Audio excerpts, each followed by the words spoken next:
एक बार एक ऋषि अपनी कुटिया में बैठे थे।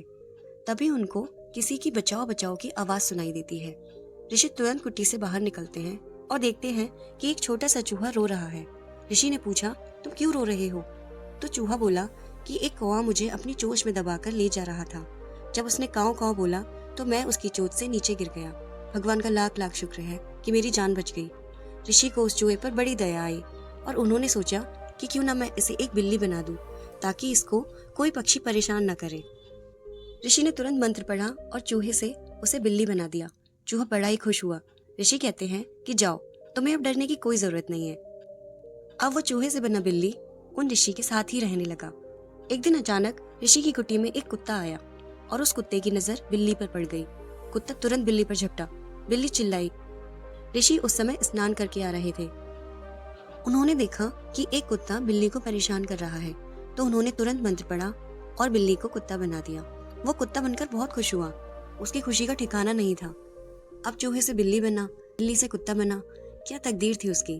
अब धीरे धीरे उसके मन में लालच बढ़ गया। उसने सोचा कि क्यों ना मैं शेर बन जाऊं ताकि लोग मुझसे डरे, मुझे किसी से डर ना लगे। वो ऋषि के पास गया और बोला, हे गुरुजी, मुझे शेर बना दो। लोग मुझे मारकर भगा देते हैं। मैं किसी का कुछ नुकसान नहीं करूंगा। मैं आपसे वादा करता हूँ। अब ऋषि ठहरे दयालु। मंत्र पढ़ा और उसे कुत्ते से शेर बना दिया।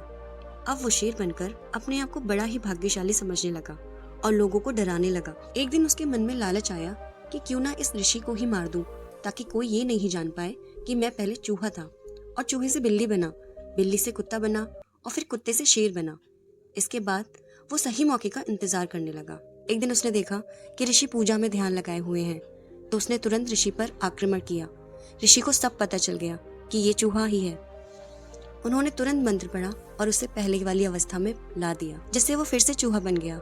ऋषि ने चूहे को इस हरकत के लिए अपने घर से भगा दिया, जिससे चूहे की जान फिर से पहले की तरह खतरे में पड़ गई। दोस्तों, लालच ऐसी आग है जो जितनी जलती है उतनी ही बढ़ती जाती है। जिसके पास संतोष है वो राजा है, और जो लालच में है वो हमेशा भिखारी ही बना रहेगा।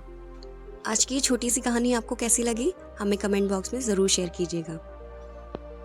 चलिए फिर मिलते हैं एक और कहानी के साथ। ख्याल रखिएगा अपना भी और अपनों का भी।